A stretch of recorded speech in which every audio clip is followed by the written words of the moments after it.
секој разговор ние како на кафе да сме. Си разговараме.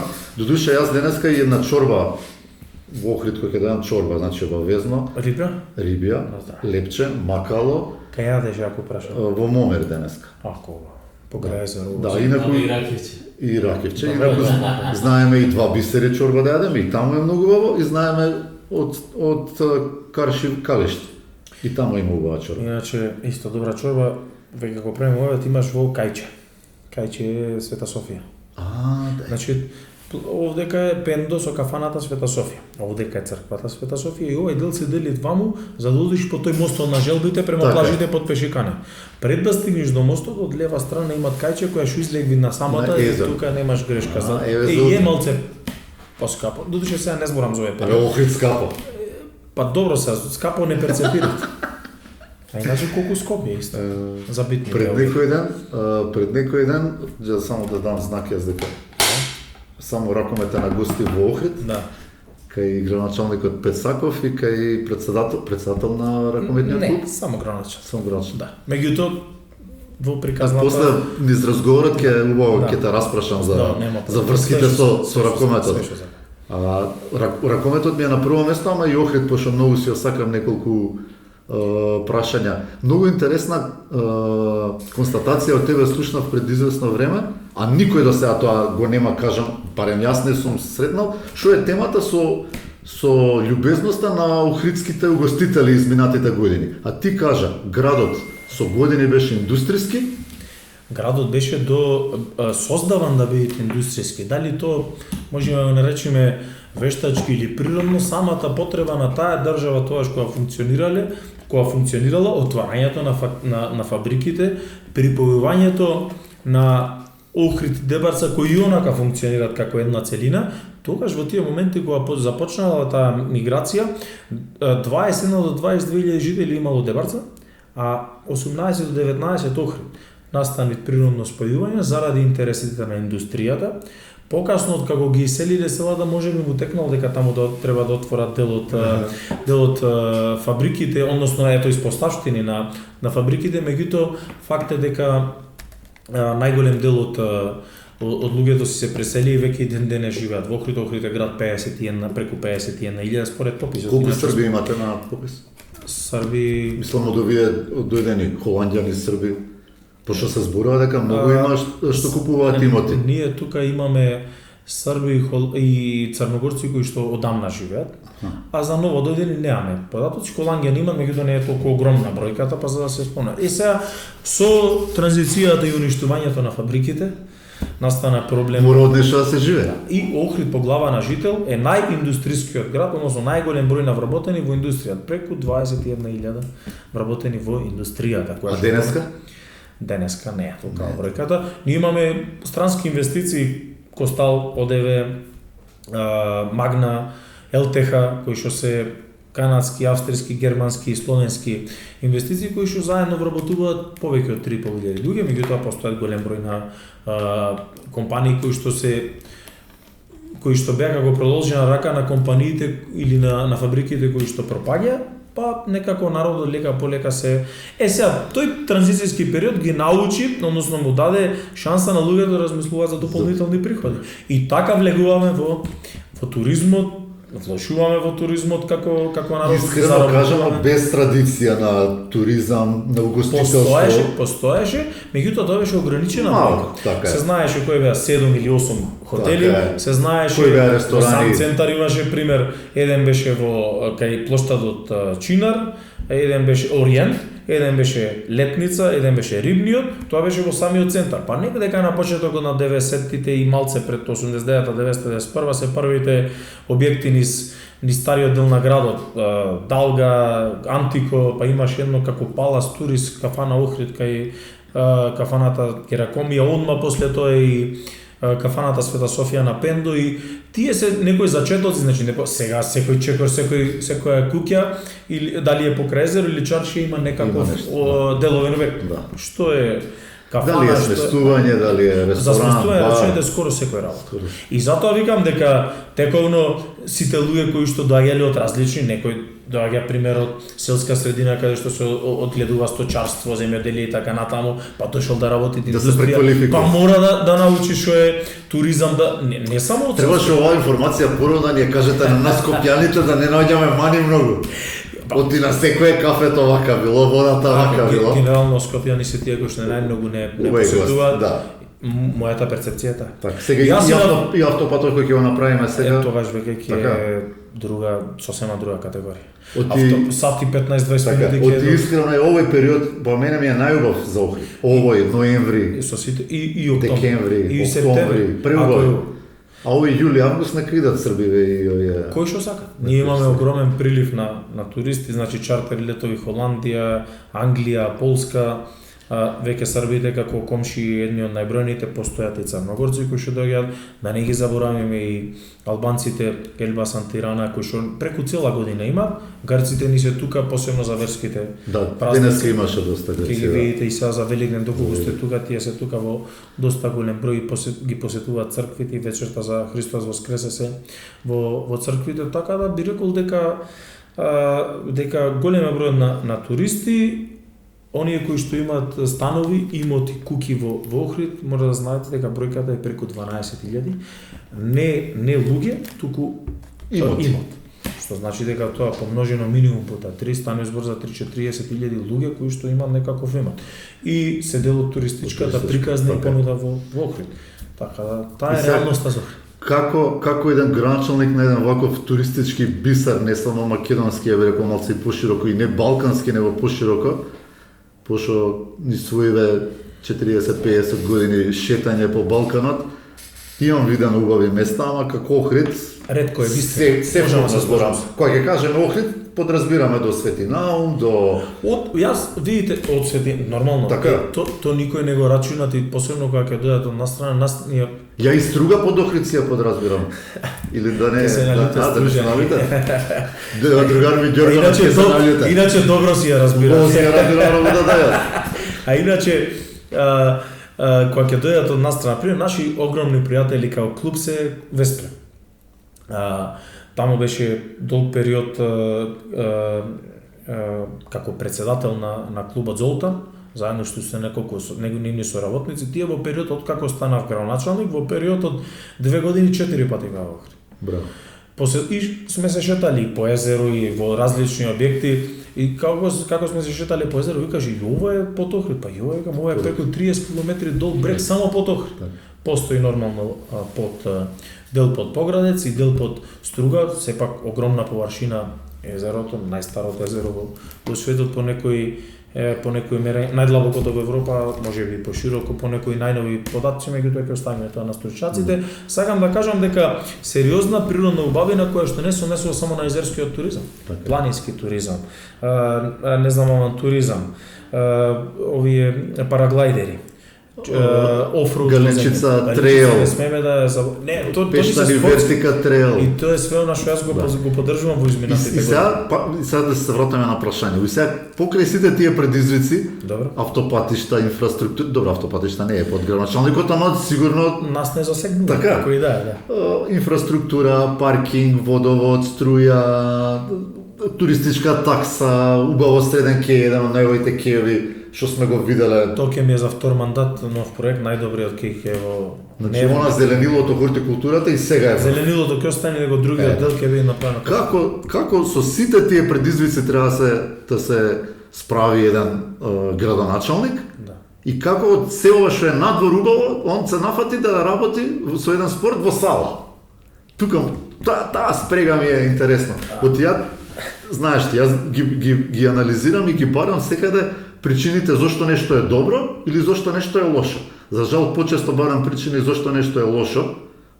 Имаме многу примери. За жал. Така, за жал. Има со што да споредиме, знам зашто ти е и поента да те сваќам. Ги се ме интересира зашто еден градоначалник кој што си има толку работа надвор, убава работа, се нафати да се затвори в сала, кај што сите знаеме дека ракометот е тежок спорт, кој што е бунар без дно.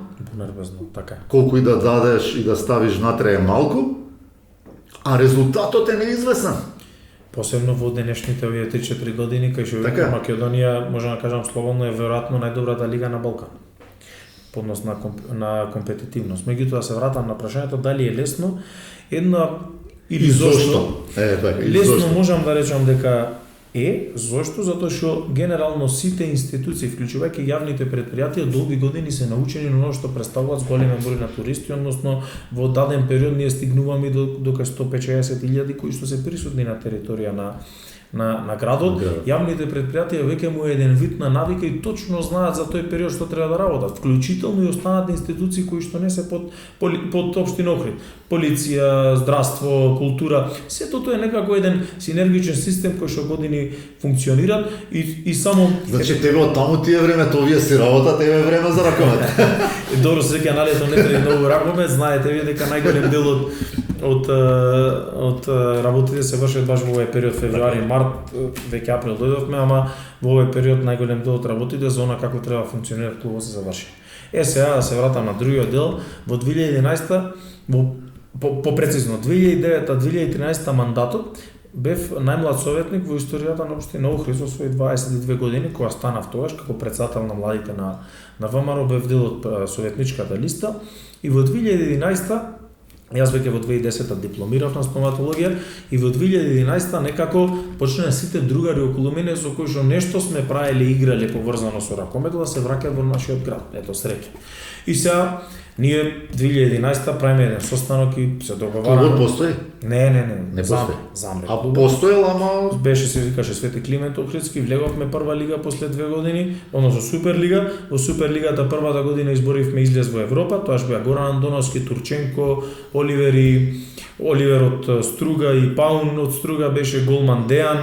Пак цел клуб на струшки плеќи. Тројца. Добро, ние немавме тие постојат цело време. Тие како странци се водат. Па мој. Добар си. Како и да е. Успеа клубот се, ние на факултет успеавме некако да го одржиме клубот со Ранчо да буквално дојде он на вежби, правевки, изигравме утакмица, ама тоа веќе очигледно не беше одржливо, замре во 2005-та или 6-та година, 6-та. И дојде време за, како што кажав, да скроз умре клубот. Во нема. Завршена работа. И ние го формираме РК Охрид 2011. Јас. Заедно со уште неколку ентузијасти во тој почеток, кој што еден од нив сега е председател на Многу често со ракометот ми следи зборот ентузијазам. За жал така беше. Така, Јас, ама се уште е така. почетоците се така. Сериозна поддршка ретко да најде, ама преска вие ја кажавте, но не вие, ти рече така. Да. Ти ја кажа поентата. Бунар без дно. И многу е тешко да внесиш бизнисмени и разни поддржувачи, па макар и љубители на ракометот за да стигнеш до нешто сериозно. Како и да е, ние трнав. Тоаш беше тој заедно бев голман со Ристо Китевски, сега тој е председател на клубот на градскиот ракометен клуб. Ти во тој период си и член на советот, и основач, и голман. И голман. 3 плати. И да, само што не беше платен и тоа работа. Иначе и капитенот. И капитан. Да. И постоеше Атанас Стефанија, Ристо Китевски, Филип. Салава постоеше, тука трениравте? Све обезбедено. Филип, да не заборам само некој, Александар Трифуновски, Ристо Томовски, нормално ентузијастички, без никаква поддршка се нафаќаат тука немам дилема. Андоновски. И тргвит приказна. Ние првата година од 12 екипи бевме трети. Значи за едно место не бевме во бараж. Втората сезона исто трети завршивме. И тогаш беше градоначалник Никола Бакрачевски, Струга се пласира, ама нема поддршка финансиска. И нас како наредно пласирана ни понудија и требаше 25.000 евра основачки влог за да се трансформира.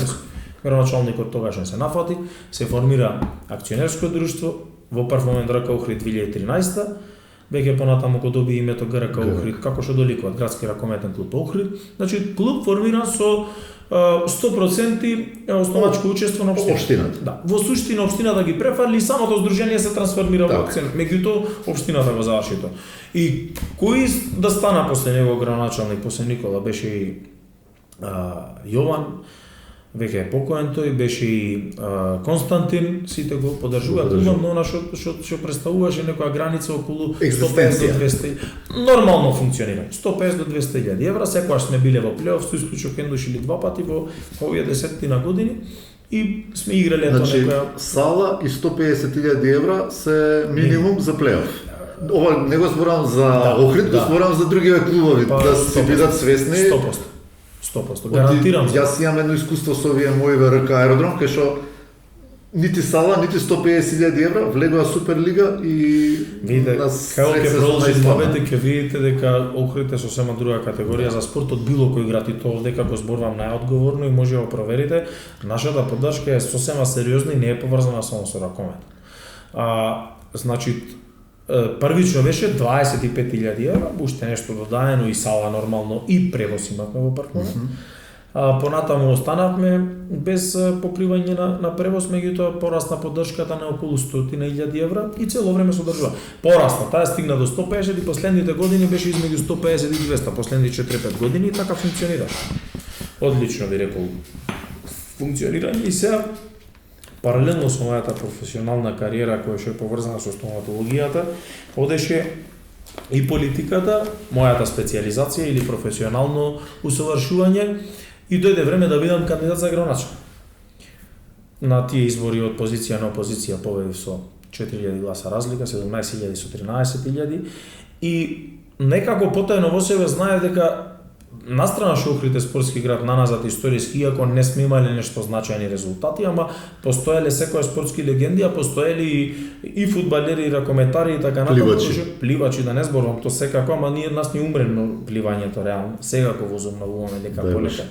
И знаете, имавме легенди, меѓутоа не по сериозни резултати. И некако моето назначување, поврзано со основањето на клубот, а и капитен долго години, ми беше желба да Охрид биде препознатлив, што од денешен аспект мислам дека веќе сме го постигнали, не само во Македонија, туку на малци и поширок. Нема да не верувам дека некој што не слушнал за Охрид и мене ми е посебно драго. Тука доста помагат и поддршката од државата, подносно оние субвенции, да и кажам, со освоено место во Европа и така натаму. Тоа е сериозна поддршка за еден клуб. Општината ги зголеми поддршката на 250 до 270.000 евра. До која сума стигнува сега Охрид, да речеме, годишен буџет? Оваа година е 15 милиони евра. Колку е тоа во наши пари? Денари, извините. 250.000 евра, да. Со тоа што можно е со ребаланс уште одредена сума се додаде. Тие пари не се доволни да се нападне титула. Не. Така? Не, имаме од државата имаме уште отприлика толку со освоен пласман, излез во Европа и нормално имаме поддржувачи во однос на спонзори и фирми кои што лани за прв пат тоа направив како градоначалник, затоа што веќе се класиравме во Европа и сакав нешто посериозно да изгледа. Повикавме отприлика 30 на компании кои што најголем дел се одзваја, од тие кои што се одзваја само 3 воопшто не одговори на поддршка. Јас бев многу прецизен, јас многу е полесно повеќе по помалце да поддржиме клуб, отколку само неколку души да носат товари да му е вистина тоа. И вистина се нафатија најголем дел и веќе е. Ќе те прекинам малце и ќе ти кажам само. Јас сум ја спомнал таа веќе таа тема со која што се занимавам. Пред 3-4 години Бутел играше квалификации со Алплахарт. Така беше. И не успеа, 2-3 гола фалеа недостасува и имаше многу критики. А јас дека не сум новинар, секогаш малце поинаку им приоѓам на наставите, пошироко, а дека и машински инженер малце и поаналитички. По-студиозно. И ама испаѓа банално. Ги отварам веб страниците на Бутел и на Алплахарт. На веб страницата на Бутел има 10 спонзори, од кои што сите се во суштина фабрика Картош, така, или се ќерка фирма, или се сестра фирма, или се најголемиот добавувач, или се најголемиот набавувач. На Алплахарт имаше преку 90. Јас тој концепт ми е познат и затоа почнав да работам. И мило ми е што охридските фирми го препознаа затоа што ова е сериозна приказна која што ја градиме. Не планирам да застанам тука по однос, зборувам како градоначалник, по однос на поддршката, ама по однос и на стимулирање. Тоа можам, видите, и многу е, зошто порано не го правили, и зошто други градоначалници не го прават. Тоа е сериозна соработката со бизнисмените е на едно сосема друго сериозно ниво, затоа што кога најчесто градоначалниците чувствуваат дека ако дадат нешто тие, дека возвратно нешто ќе се барат. Или еден вид на обврска создавање. Меѓутоа или можност дури и за корупција, да речем, така. Како не? Значи тоа е уште полошо. Меѓутоа, искрениот пристап, начинот на кој што работаат во изминативе 3,5 години, без никаков проблем, без никаков притисок, без никакви уценувања и условувања, ке помини 4-годишен мандат, ке помини здравје после тоа 4-годишен мандат као градоначалник и тоа сакам да ми остане. Зошто? Затоа што сум влегол со образ, треба да излезам. И затоа ми е лесна мене поддршката од бизнисмени. Нема никакви обврски не само према мене, ниту према општината. Јас барам ако нешто работа сето тоа да е квалитетно, биде како треба, а доколку треба за општествено одговорна работа, некои се игралишта, некои се детски, некои се мултифункционални, некои се поддршка во фудбал, некои се поддршка не знам во кошарка, некои се поддршка во што и да е. Во ракомет, имам и во теквондо. Тоа е нешто што као градоначалник можам да си дозволам да ги замолам да поддржат. И кога ја гледате поддршката, тоа значи дека си успел као градоначалник. А иначе поинаку, знаеме ние не само во држава, туку на генерално како се функционира, докога ги гледаш работите за лична корист или ги ползува за таква работа, не барај. Во спорт не барај још. Ај малце сега во клубов да навлеземе, во клубските стратегии. Да. Една од големите страсти покрај ракометот ми е америчкиот фудбал. Не ми е јасно како се зарази пред некои 15-20 години, гледам амерички фудбал, НФЛ. И нешто што некогаш ми изгледало бизарно како спорт, пошто ние сите тука на Балканов као деца почнеме фудбал да играме нели на улица. Со друго сме задоени. Така, и кога ќе го видиш тој спорт, се ти е бизарно, не е битно, меѓутоа 15-20 години го пратам тој спорт и сметам дека е врвот на спортот на планетава Земја, од повеќе аспекти, а еден од клучните аспекти е спортскиот менеджмент. Значи, како тие клубови ги менаџираат иднините, и како ја менаџираат иднината на составот, на тренерите, како тие планираат дека еве го овој играч 3 години ќе биде тука, па после следните 2 години ќе го препродадеме, па на негово место ќе земеме еден млад талент. Значи тој момент на менаџирање, тие селари капи ограничуваме. Тоа е сериозен систем. Така, тоа е сериозен систем и ама и најплатен спорт мислам. Така е, поставена на неверојатно здрави основи, функционира феноменално, маркетинг феноменален. Сега, ме интересира, а секогаш ме интересирало кој овде, оти таму се знае точно, Виктор Христоски, тим менаџерот на... Да. Не е битно кој, на Мајами Делфинс, например. И он донел одлука, тренерот ќе биде овој, заедно со него седнале, го направиле ростерот за наредниве 3 години, па овој нјов умеѓу време, они го викаат трейдале, го смениле. Така. Кој е мастермајндот во Охрид за тие операции? Кој ќе биде тренер? Кој играчи ќе ги купиме? Македонци ќе бидат или стружани странци? Не се стружаните странци, веќе наши се. Али, добро ти е прашање. Вака се. Кога станав градоначалник, една работа за мене беше битна. До сега било принцип, без разлика кој бил градоначалник, имало некое непишано правило на фудбал, одело директор пример на комуналец или на некој јавно предпријатие, а на ракомет традиционално бил секретарот на општината. Кога станав градоначалник, зборуваме за начело на клубот, за председател на клубот. Да.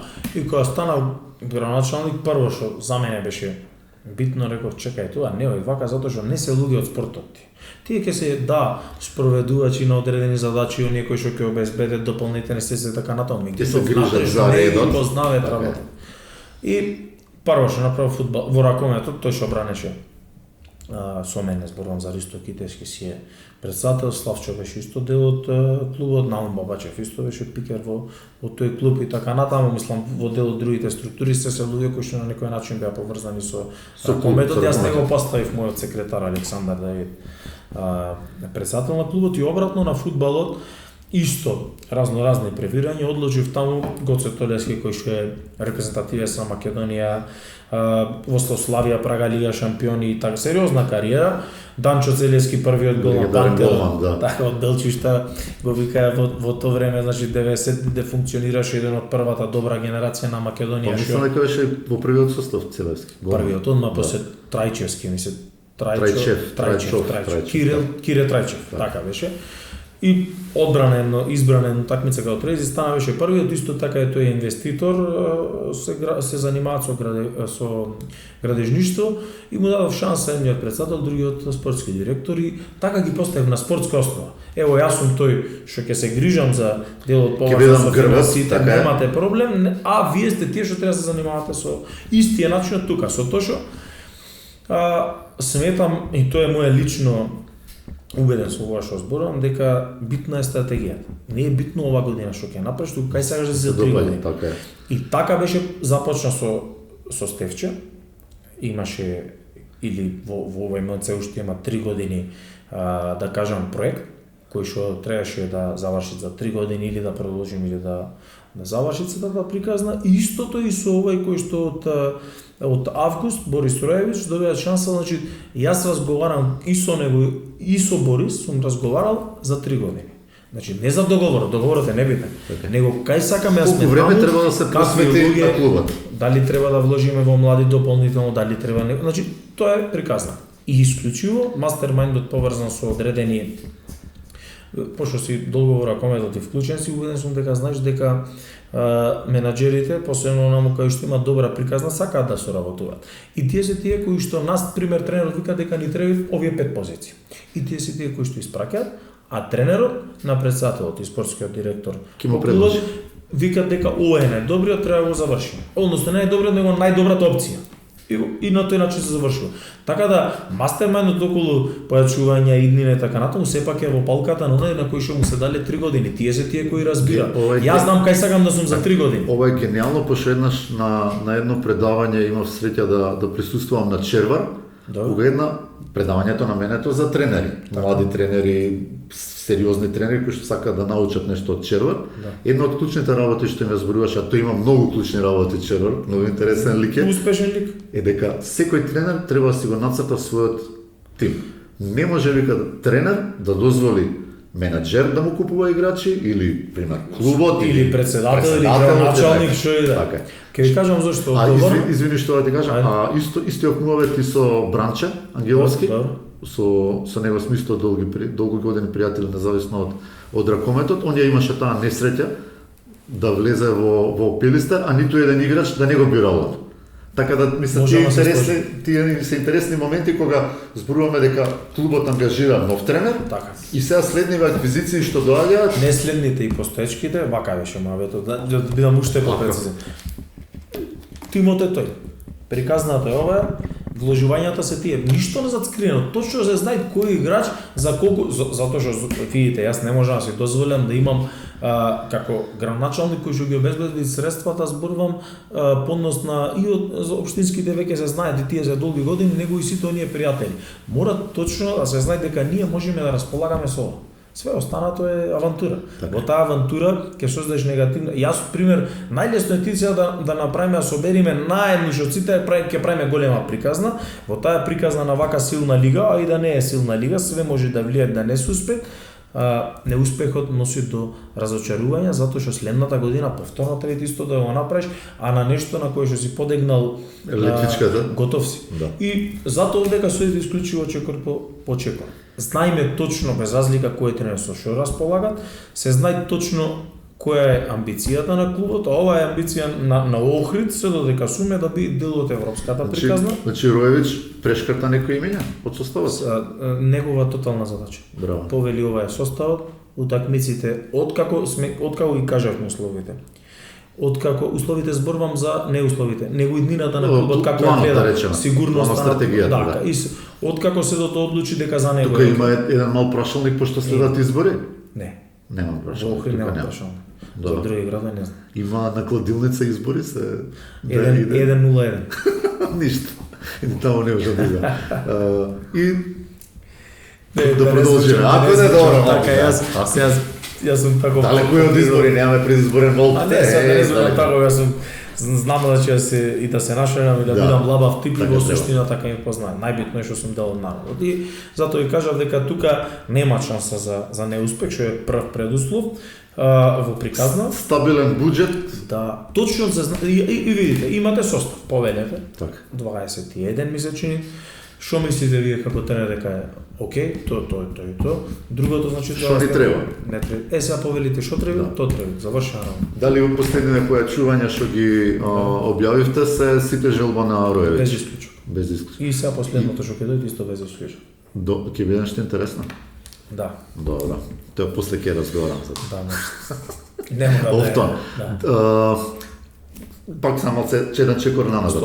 Значи во наредните 3 години каде треба да стигне ГРК Охрид? Зборуваме да спек не да освои 2 пати титула и еднаш титула, него сериозен конкурент за највисоките места, континуирано учество во европските купови и уште побитно што подалеку во европските купови. Сега тоа е затоа што за останатото, за се видите. Постојат и завршни сметки, ние сме сериозно заостануваме со буџет, не е толку сериозно, меѓутоа заостануваме со она што Вардар би го имал до година, а знаме годинава, Пелистер она што го има, Алкалуит испадна по завршна сметка 1.8 за минатата година. Многу интересно испадна тоа. Не знам таму да не е влезено и реконструкција на салата може. Сигурно дека клубот не ја реконструират, меѓутоа не се кажам, сериозно е завршена сметка. Ама ако видите дека таму имат искусни луѓе кои што по 8, 9 или 10 години се дел од репрезентацијата, не треба ве чуди.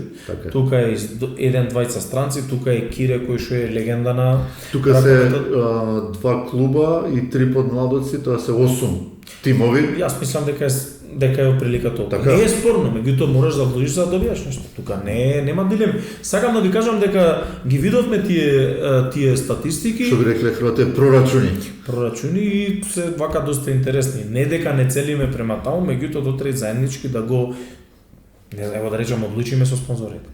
Во иде. Како и да растиме чекор по чекор.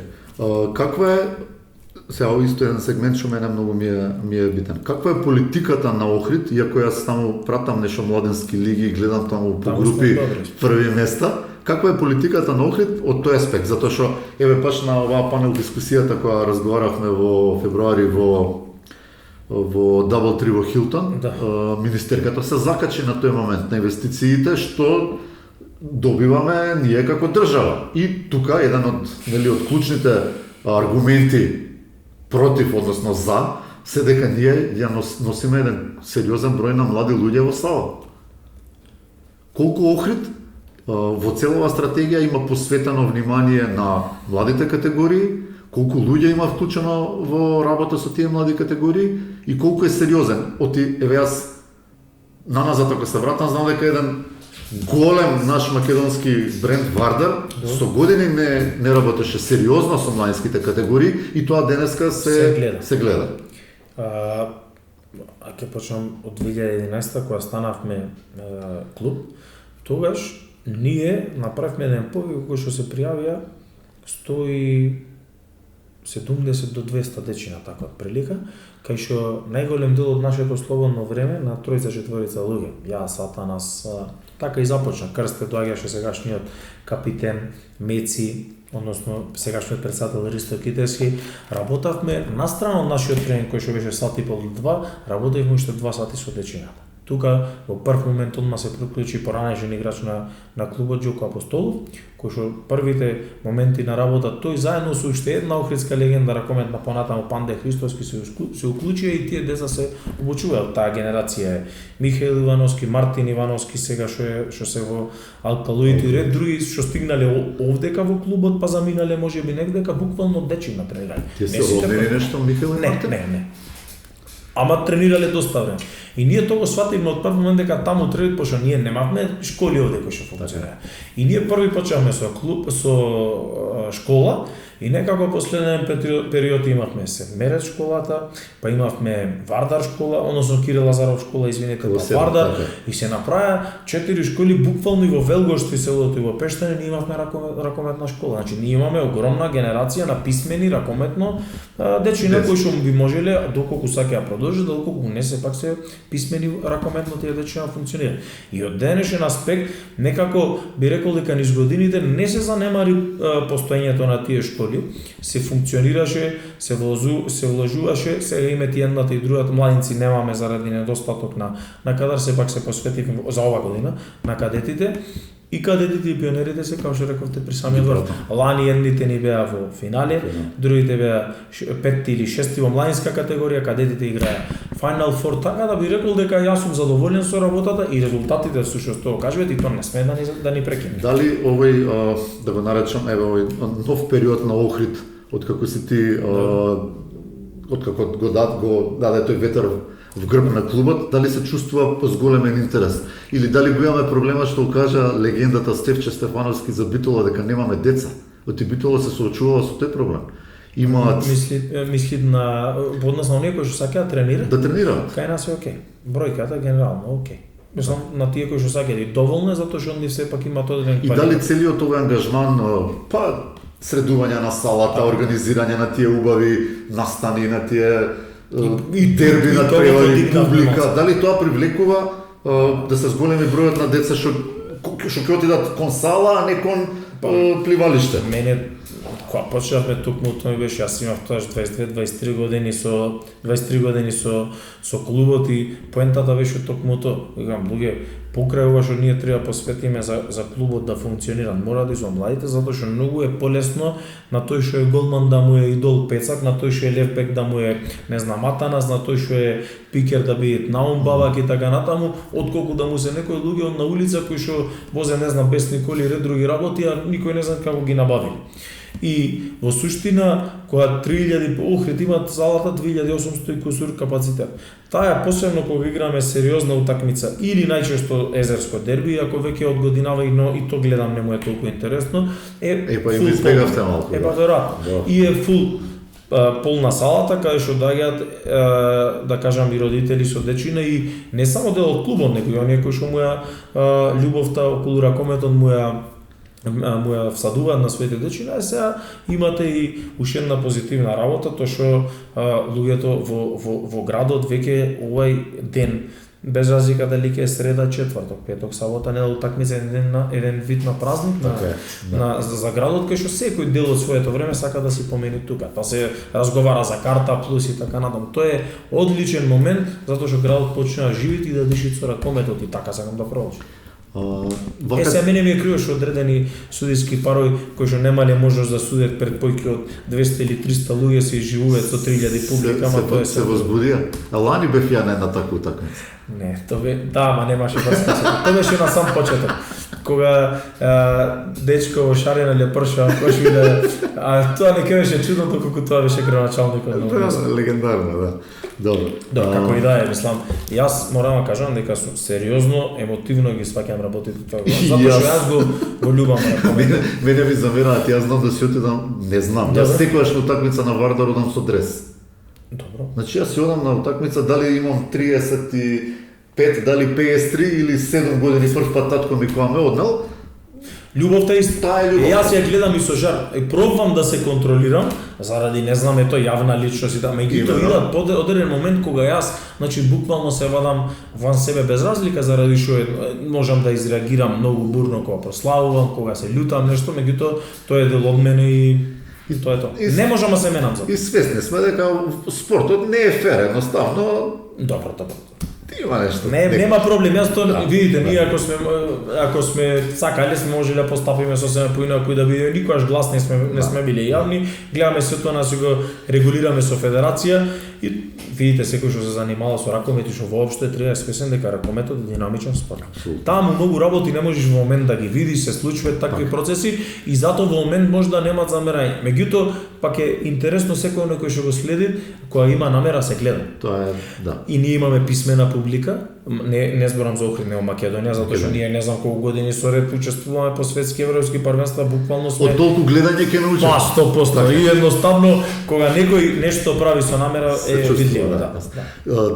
Кои се клучните, па сега вака пошто ова се изгледа убава приказна, кои се клучните проблеми со кои што се соочува еден градски ракометен клуб како Охрид, например?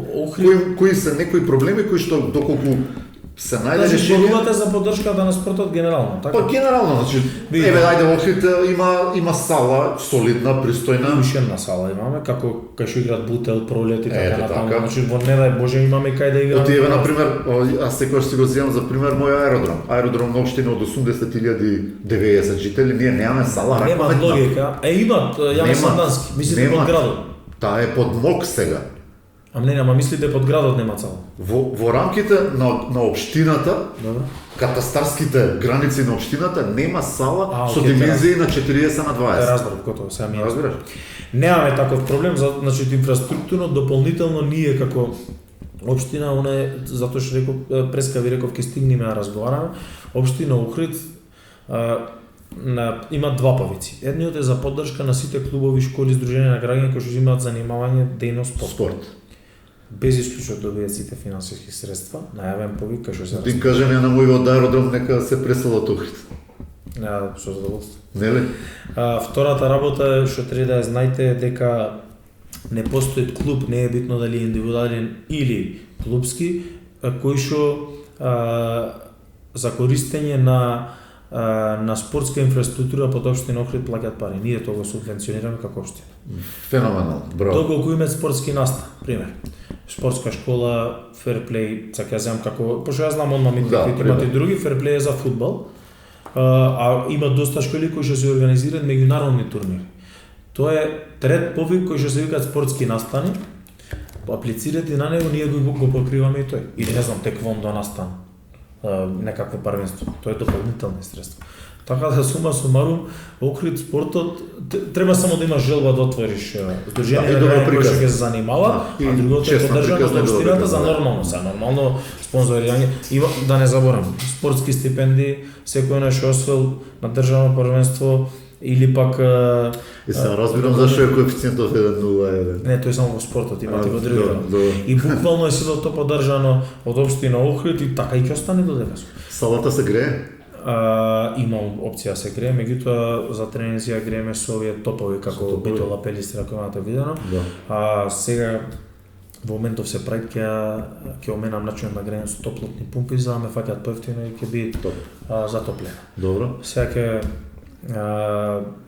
ќе заменувам и паркетот по ФИБА стандарди, за да може и репрезентација на Македонија кошарка да и сега може по ФИБА стандарди, меѓутоа ќе направам скроз нов и нешто со капацитетот има за да можеме да играме на превари. Да.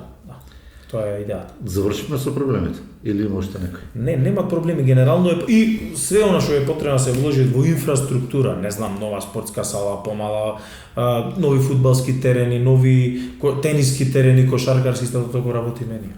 Јас ветив две мултифункционални игралишта кога сум бил кандидат за граначалник. До сега имам 8 направено на ниво на Охрид, сериозно, со сериозна подлога со изглед како што треба, некои се со трибини, некои не, така да имаме доста вложено во таа работа. Како е вака во јавноста, во чаршијата, позади Охрид има една така фина, суптилна аура на еден джентлменски клуб. Ривалството е со Струга и со сите други. Два разлика со Пелистер, 1-2 со Вардар, денеска со Алкалуит. Веќе тука, значи, ја например едно време пишував дека пред година, можеби две, не знам кога, дека благодарение на Алкалуит Македонија доби свето тројство од клубови во Врват. Пелистер, Вардар и Алкалуит. Ама сега некако вие ми го рушите охриѓаниве тој. Добро. Ја рушите тезата секоја дефиниција може да се измени во основа на за светото тројство, оти по енергија, по самите надпревари. Надпреварите, видите, ние со Пелистер две игравме тест. Зборам во плейоф. Да. Со Вардар игравме исто така две тесни во кои што најголем дел од времето водевме. Посебно во Охрид, а и таму водевме до 50, ставевме поиќе од нерешено. Со Алкалуит имавме една лоша. Знаеш што беше така? Од јас не бев сала дента, не можев да дојдам и не водеше на Вардар.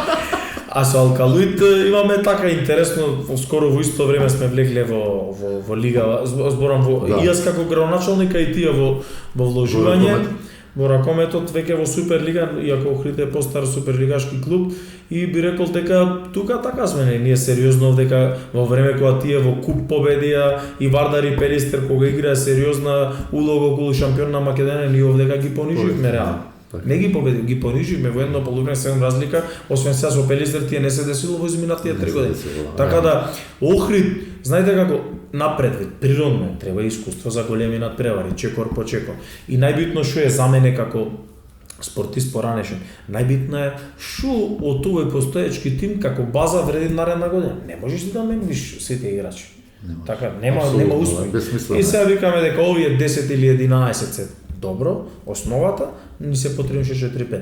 И секоја година тој е принципот на функционирање и затоа веќе имаш ти основа на тимот кој што има искуство за големи надпревари, дополнително внесуваме свежина со играчи кои што има многу поголемо искуство во светските лиги. Тајната која е намален ростер, зборувам за ширина на ростер, меѓутоа добиваме на квалитет. Нема да е многу голема разликата измеѓу годинашниот и следниот тим по однос на она што треба го платиме ние како клуб во текот на годината, меѓутоа суштински добиваме на квалитет, а не толку во голем ростер. Можеби имавме ширина, меѓутоа успехот одличен успех, не е спорно, ние играме пата со големите тимови, меѓутоа сметам дека треба едно ниво квалитет. Во неколку надпревари факт е дека недостасуваше можеби малку спортска среќа, можеби малку противниците од типот на Вардар и Пелистер има едно искуство, сигурно. Што сигурно сад на плейки, што влегуваат во тие 3-4 минути со повеќе самодоверба. Кој го решил дека Охрид Вардар? Вуко Борозан? Да, а после Фитилиот со... Не, зборам за Вардар. А Фитилиот исто така. И то седеше до 45-та, 50-та, седеше во второ полувреме, влезе, го реши. Исто Вуко Борозан, која не му одеше на Вардар, ги превзеде на свој грб. Едно тешко прашање. Кој е според тебе некој, да речеме, најголемо промашување изминативе години, ако тоа во спортот е... Мислите на заслуга? На играч, да. Некој, например, што очекувавме Охрид да има некоја дополнителна вредност, ама... Не зедовме никогаш сериозно толку јако име во ракометот, ако ги исклучиме Јокич со искуство во Франција и не само Франција, него има тимови на друго место, него сериозни улоги имал во тој период. И Јотич би го рекол, кој што Јотич веќе го земавме некаде октомври-ноември на сред сезона, веќе после припремите докажува дека е сериозна. Тој ако не се повредеше со Вардар, веројатно и ќе ја победевме утакмицата, дека сериозно играше во тие 20 на минути, 5 гола, не знам колку асистенции, така да тој веќе го дава тоа на што го очекувавме. Јокич има веројатно некои последици од не мислам дека го боли или не знам што, него имал некоја повреда на рамото каде што не е повеќе истиот, меѓутоа уз игра неговото искуство се гледа во разигрување на играчите, а пред се во сигурноста на давање на гол и пречиста ситуација, постојат грешки кај секој. И би рекол дека тие двајца би ги издвоил, а сериозно, јас сепак го кажувам позитивниот дел, Орионикидзе е сериозен дел од тимот, така и го чувствуваат и новиот тренер Роевич, така сметам дека доста ќе придонесуваат заедно со новите заселувања. Имаме ли некој од младинскиот погон што чука на врата на Охрид и што во наредниве сезони ќе го видиме и ќе викаме ова Охридјанче дете? Роевич кога беше тука имаше можност на утакмиците на надпреварите на кадетската лига да гледат, веќе двајца ги пекира кој што ќе биде дел неговиот тим. Што мене па тој дел кога ќе извади екипа играч од својот погон, мене ми е некако онака... Виде, јас сум горд кога почневме, не постоеше охридски играч нигде. Сега имаме во Струга, имаме во Алкалоид, во Србија. Тој е Ивановски во Србија, Мартин од Пелистер е таму, имавме во Бутел, имавме во Голденард, така да имаме една друг недостаток. Морам да кажам, Охридчо нас не оде на факултет децата во Скопје. Во Скопје. И ги проблемите. Да. Тоа морам да затоа што ние ќе му понудиш договор, најмал проблем. Интересно, така. Него замени таму. И не можеш ти да му газиш на таа среќа. Со Битолчани кога разговараме, он имаа проблем, не знам до кај се со решавање, имаа проблем со кога носеа сериозни имиња, нема меѓународна градинка, меѓународно основно училиште, значи такви проблеми, не ракометни. Нема и тоа е дел од нашиот проблем. А од друга страна, ќе го пропуштев ова, ама супер се ме подсетити. Колку е полесно да преговараш со странски играч и кој ќе му кажеш дека ќе живее во Охрид 10 месеци. Ние почнавме... Ем ќе биде платен, ем ќе игра тоа што го сака, ем ќе живее во Охрид. Во рај, видите, тоа на почеток секој веќе не, пошто очигледно видите, Балкан хендбол сериозно пренесвит за движење во Охрид, World хендбол и така натаму. Бојсен беше во ракомето, имаше статија за Охрид, така да веќе нив му е познато и сигурно дека гуглен. И посебно сега овие нови играчи кои што иде прогуглано со сопругите, пошто сите дојдеа со сопругите на подпишување и викаат сериозна работа, за да се разбериме, Охрид е друга категорија. Ние пробвиме, ако видовте промотивниот спот со Роевич, а и гледаме со другите играчи, малце езерото, природните убавини, затоа што не е и све исто кај доаѓаш. Не е се исто. Ете, Охрид е прво туристички град кој што 6 месеци имаат одличен живот и за тие кои што се дојдени на работа, а и овие кои што се спортисти, ракометари, да имен може да се чувствуваат подобро. Така да, тоа веќе ни представува леснителна околност. Сега нормално имиња од типот на Роевич првичот, тој го проби целиот мраз, па сите овие останати, посебно во Бундеслига, кои што играат дали леви бекои како Анте, дали Стрмљан, дали десни бекои Вуин и така натаму, Веин и така натаму, сите тие се, да кажам, играчи кои што првично се привлекле од самиот тренер, а понатаму и градот, а и проектот. Видите, стабилноста на проектот и менаџерите кои што досега се работеле, немале никакви проблеми со нас како клуб. И сето тоа е добар глас кој што за мене е битно да продолжи. Не е битно клубот на кој ниво е. Некојаш може да ќе е чекор поназад, зборувам финансиски, меѓутоа пак имаат одлични играчи. Некојаш може се земат уште еден двајца нови ростер па да играме уште посериозно, ама тоа е чекор по чекор. А иначе јас дека смеам или треба да дозволам да имаме нешто, а не можеме да го исплатиме на крај, тоа е. Како го гледаш ГРК Охрид за 10 години од сега? Ти си во пензија, односно си во ординација, си извини, власти за пензија. Јас планирам на 44 години да завршам со политиката, со локалната политика наречена градоначалник на општина Охрид. И после 2 мандати со сето она што сум го започнал и завршил или што ќе започнам, ќе е доволен преизвик за секој и за ова сум буден што зборам за секој некој што ќе биде после мене да продолжи да функционира. Меѓу другото, огромен предизвик е и ракометот, поддршката. Се надевам дека ќе имаат градоначалници кои што ќе видите и многу ќе е тешко. Сломуваш ли за моментот кога во Охрид нека не е Лига на шампиони, во Лига на Европа ќе ни се падне Рајн Некарлевен во група или Евен Нант, например, или... Тоа е мојата желба. Така? Сега веќе кога разговараме, тоа е мојата желба, затоа што во Македонија само циркузанти во Раковен може да не ја сватат јачината на лигата. Буквално и екипи, па и како на Пелистер му е загарантирана заради вложувањето од титулата. Нема. На Вардар следната година со она што сега го и Пелистер вложби му е загарантиран? Не. Значи многу ситни работи може да одлучуваат на крај за кој ќе ја земите титулата.